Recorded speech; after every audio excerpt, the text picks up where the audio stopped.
Nafasi mmepewa nafasi 65. Nimeshajaa. Hakuna nafasi tena, mimi sina sehemu ya kuongeza. Sasa tamkie moja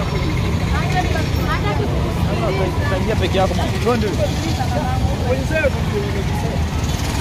mmepewa nafasi 65. Wangepita huko. Pita huko.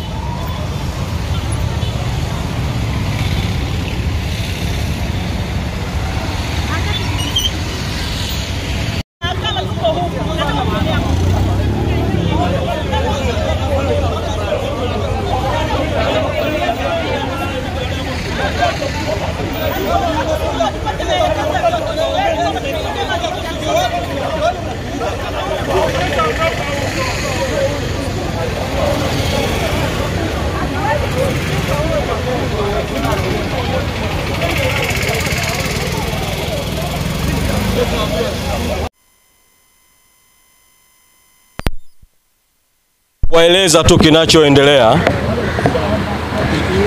Awali nilizungumza na nyinyi na kuwaeleza kwamba siku ya jana ilikuwa siku ya aibu sana kwa taifa letu na aibu kwa mahakama, kwa kuwa ilikuwa siku ya demokrasia duniani, lakini ndani ya mahakama, eneo la mahakama na nje ya mahakama, kwenye viwanja vya mahakama, kumetokea aibu ya uvunjaji mkubwa wa haki, demokrasia na uhuru wa watu kwa watu kupigwa kwa kuja tu mahakamani. Na kati ya waliopigwa, ambaye alipigiwa ndani ya eneo la mahakama, eneo hili hapa, alikuwa ni wakili wa mahakama kuu, Mheshimiwa Deogratis Mahinyila, ambaye vile vile ni kiongozi wa Bavicha wa Chadema.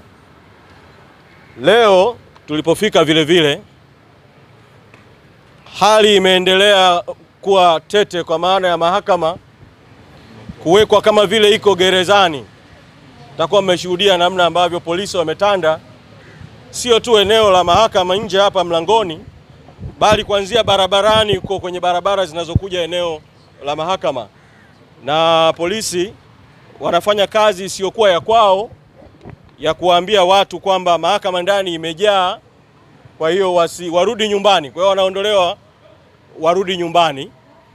Na ndani ya mahakama yenyewe kuna nafasi ziko wazi za watu kukaa, lakini vile vile kuna watu waliojaa mule ambao sisi tukiwaangalia kwa sura na wanachama wetu wakiwaangalia wanasema kuna askari wamejazwa kule wakiwa na nguo za kiraia kule mahakamani. Sasa tumewaita kuwajulisha mambo mawili au matatu kutokana na alio. La kwanza, sisi viongozi pamoja na wanachama na wapenzi wa haki na demokrasia tuliokuwa ndani ya mahakama tumeamua kutoka mahakamani ili kutuma ujumbe. Kama vyombo vya dola vimeamua kuiendesha kesi gizani, basi waiendeshe gizani.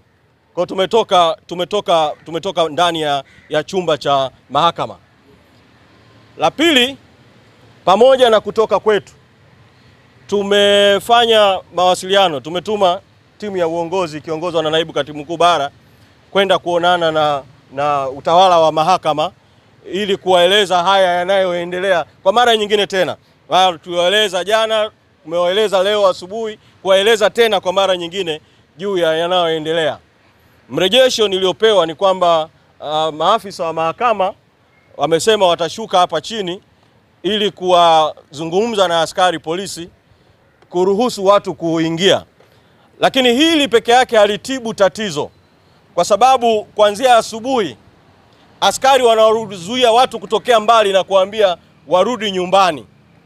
Namna pekee ya kudhibiti hii hali ni kuondoa hii hali ya kuwa mahakama kama vile imewekwa gerezani na jeshi la polisi na kuzuia watu kuingia, na kuweka utaratibu ambao utaruhusu nafasi ziko wazi watu kuingia. Lakini si tu nafasi ziko wazi watu kuingia, chumba cha mahakama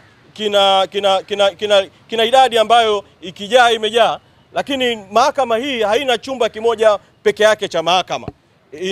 Ina chumba namba 2, ina chumba namba 3, na mahakama inaweza kufanya utaratibu tu. Na hili si jambo litakuwa jipya. Zipo mahakama zilizokuwa na kesi ambazo zilikuwa na maslahi ya umma, ziliweka TV screen katika vyumba vingine vya mahakama, ili kile chumba kimoja kikijaa bado kuwe na fursa ya kuweza watu kushiriki kwenye shauri kupitia vyumba vingine vya mahakama. Kwa hilo ni jambo la pili ambalo naamini kwamba likifanyika litaongeza idadi ya watu, baada ya lile jambo muhimu zaidi la kuirusha hii kesi live kuonekana kama linawekewa vikwazo hivi, wakati haki inatakiwa itendeke na haki ionekane ikitendeka, hasa kwa kesi kama hii yenye maslahi ya umma. Lakini jambo la tatu ambalo limetokea vile vile ni kwamba Mheshimiwa Tundu Lissu, mwenyekiti wetu ambaye katika kesi hii ni mshtakiwa, baada ya sisi kutoka, taarifa ambayo nimeelezwa na waliobaki ndani ya mahakama, kwa maana ya wanaomshauri Mheshimiwa Lissu kisheria na mambo kama hayo, ni kwamba Mheshimiwa Lissu ameieleza mahakama, amewaeleza majaji juu ya haya ambayo yanaendelea kutendeka nje ya chumba cha mahakama, na ameweka msimamo wake kwamba hayuko tayari shauri kuendelea kusikilizwa mpaka kwanza apewe nafasi ya kuwaeleza majaji kuhusu jambo hili na majaji waweze kulitolea mwongozo au uamuzi. Kwa tukaona tuje katika nukta hii tuwaeleza hayo yanayoendelea na sisi kwa sababu tunaelewa kwamba Mheshimiwa Lissu ameliibua hili jambo mahakamani na bado anaendelea kuwasilisha mahakamani, tutakuwepo katika viunga hivi vya mahakama. Hatutaingia ndani ya chumba cha mahakama, tutakuwepo kwenye viunga hivi vya mahakama kusubiria nini kitajiri ndani, na katika hatua baadaye tutawaeleza ya ziada ambayo yanaendelea. Asanteni sana. Kuna watu ambao